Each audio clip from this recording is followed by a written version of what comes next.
Hey guys, welcome back to my YouTube channel. आज के इस वीडियो में हम सेकेंड लेसन प्लान डिस्कस करेंगे जो है बायोलॉजिकल साइंस से। इसके पहले वाले वीडियो में हमने लेसन प्लान संख्या 1 डिस्कस किया था जो बायोलॉजिकल साइंस से ही था, पौधों के विभिन्न भाग। आप उसे वहाँ से देख सकते हैं।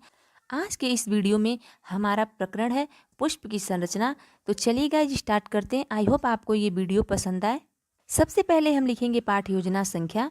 उसके बाद हम लिखते हैं छात्राध्यापक या छात्राध्यापिका का नाम, आप अपना नाम लिखेंगे, फिर अपने विद्यालय का नाम।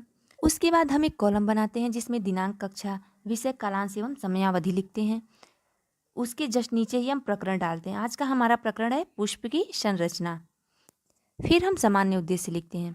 सामान्य उद्देश्य में है हमारा पहला, छात्रों में विज्ञान विषय के प्रति रुचि उत्पन्न करना, छात्रों में अन्वेषण तथा सृजनात्मकता का विकास करना, छात्रों में तथ्यों के वर्गीकरण और उनके संकलन का ज्ञान प्रदान करना, छात्रों में वैज्ञानिक दृष्टिकोण का विकास करना, और जो लास्ट है वो है छात्रों को दैनिक जीवन में विज्ञान की उपयोगिता बताना। उसके बाद हम लिखते हैं विशिष्ट उद्देश्य। विशिष्ट उद्देश्य में हमारे 3 उद्देश्य जो बेहद इंपॉर्टेंट है। पहला ज्ञानात्मक उद्देश्य, दूसरा बोधात्मक उद्देश्य और तीसरा क्रियात्मक उद्देश्य। ज्ञानात्मक उद्देश्य में हम लिखते हैं छात्र पुष्प के बारे में जानकारी प्राप्त कर सकेंगे।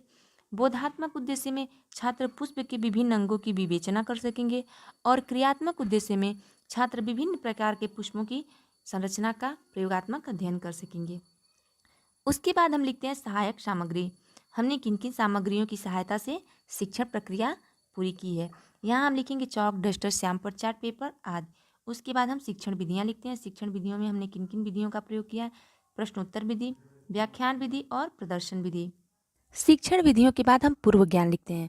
पूर्व ज्ञान में हम लिखते हैं कि बच्चे पहले से उस चीज़ के बारे में कितनी जानकारी रखते हैं, उस चीज़ के बारे में कितना कुछ जानते हैं। तो हम यहाँ लिखेंगे छात्र अपने आसपास पाए जाने वाले विभिन्न प्रकार के पुष्पों की सामान्य जानकारी रखते हैं। उसके बाद हम प्रस्तावना प्रश्न करते हैं जो बेहद इंपॉर्टेंट होता है किसी भी पाठ्य योजना के लिए। प्रस्तावना प्रश्न में हम 2 कॉलम बनाते हैं। पहला छात्राध्यापक कथन या छात्राध्यापिका कथन, दूसरा छात्र छात्रा कथन। उसमें हम पहला क्वेश्चन किए हैं पर्यावरण के अंतर्गत क्या क्या आता है। बच्चे बताएंगे पेड़ पौधे जीव जंतु। उसके बाद हम पूछेंगे पौधों में कौन कौन से अंग होते हैं। बच्चे बताएंगे जड़, तना, पत्ती, फूल और फल। फिर हम पूछेंगे जड़, तना और फूल में सबसे आकर्षक क्या होता है। बच्चे बताएंगे फूल या पुष्प। फिर हम लास्ट क्वेश्चन करेंगे कि पुष्प की संरचना के बारे में आप क्या जानते हैं, या पुष्प के बारे में बताइए। वहाँ बच्चे मौन हो जाते हैं, समस्यात्मक हो जाता है। तब हम उद्देश्य कथन लिखते हुए बोलते हैं बच्चों आज हम लोग विज्ञान विषय के अंतर्गत पुष्प की संरचना के बारे में या पुष्प की संरचना के विषय में विस्तार पूर्वक अध्ययन करेंगे। उसके बाद हम उसका प्रस्तुतिकरण देते हैं।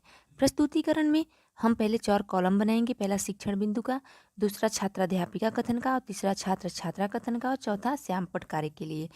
शिक्षण बिंदु स्टार्ट करने से पहले हम विकासात्मक प्रश्न करते हैं। 1 या 2 विकासात्मक प्रश्न करने के बाद ही हम कोई शिक्षण बिंदु स्टार्ट करते हैं। विकासात्मक प्रश्न में हमने पहला प्रश्न किया है कि पौधे का सबसे आकर्षक भाग क्या है। बच्चे बताएंगे कि फूल है, पुष्प है।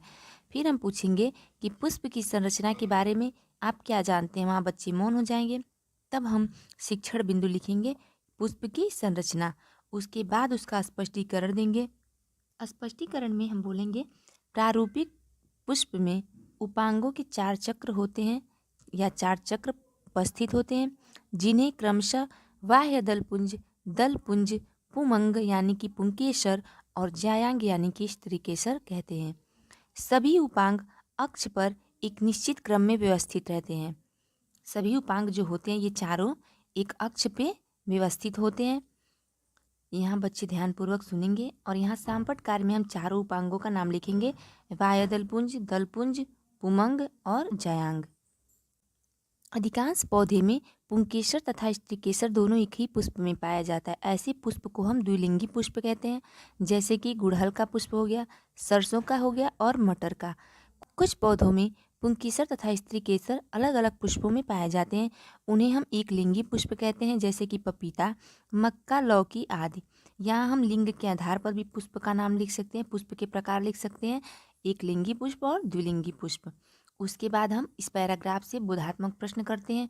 बोधात्मक प्रश्न में हमने किया है पुष्प कितने अंगों से मिलकर बना होता है। बच्चे बताएंगे कि 4 अंगों से।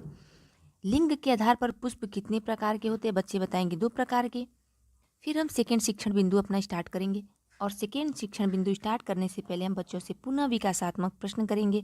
पुनः विकासात्मक प्रश्न में हमारा पहला क्वेश्चन है, पुष्प कितने भागों से मिलकर बना है? बच्चे बताएंगे विभिन्न भागों से मिलकर बना है। दूसरा, पुष्प के विभिन्न भागों के नाम बताइए। वहाँ बच्चे चुप हो जाते हैं, समस्यात्मक हो जाता है। तब हम पुष्प के भाग शिक्षण बिंदु में लिखेंगे कि पुष्प के भाग, और उसका स्पष्टीकरण देंगे। एक सामान्य पुष्प के निम्नलिखित भाग होते हैं। तब बच्चे इसे ध्यानपूर्वक सुनते हैं।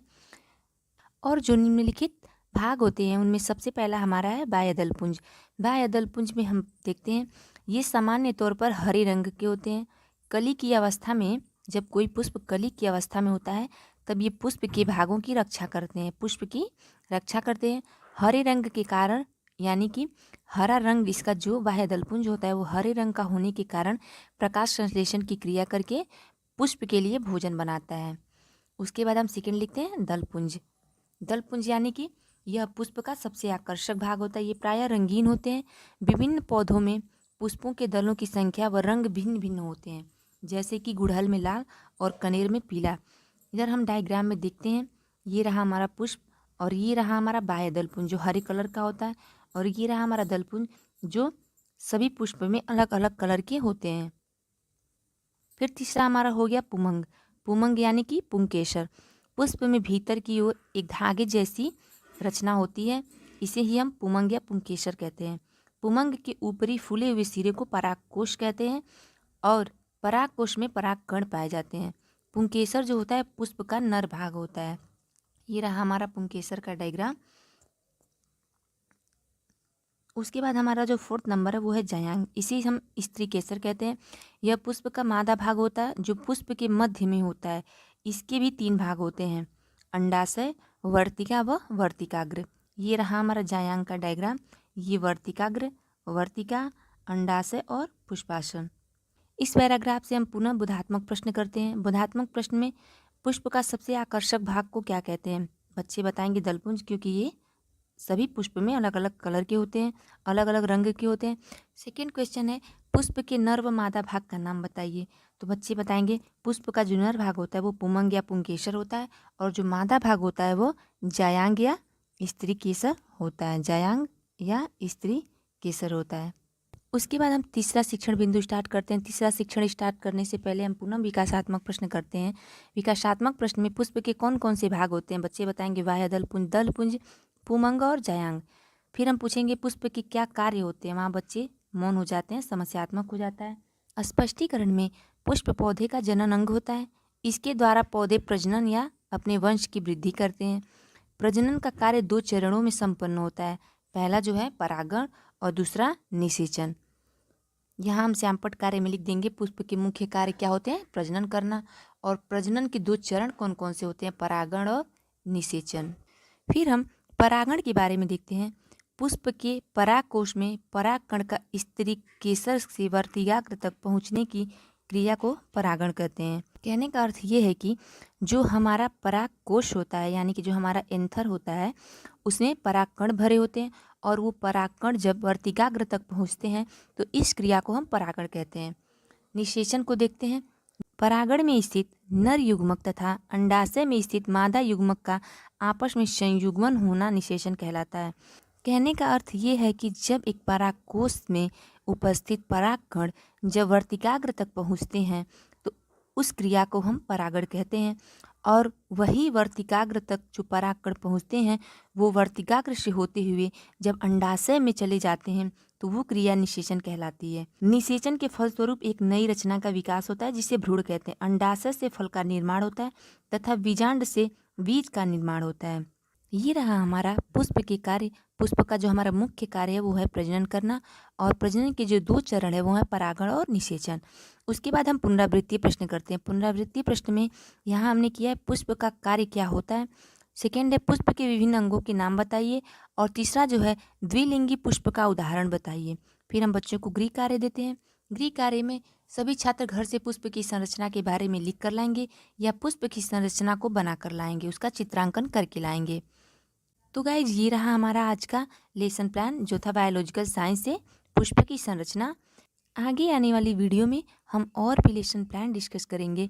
तो गाइज चैनल को सब्सक्राइब कर दे और वीडियो को लाइक और शेयर ज़रूर कर दें। Thank you so much guys.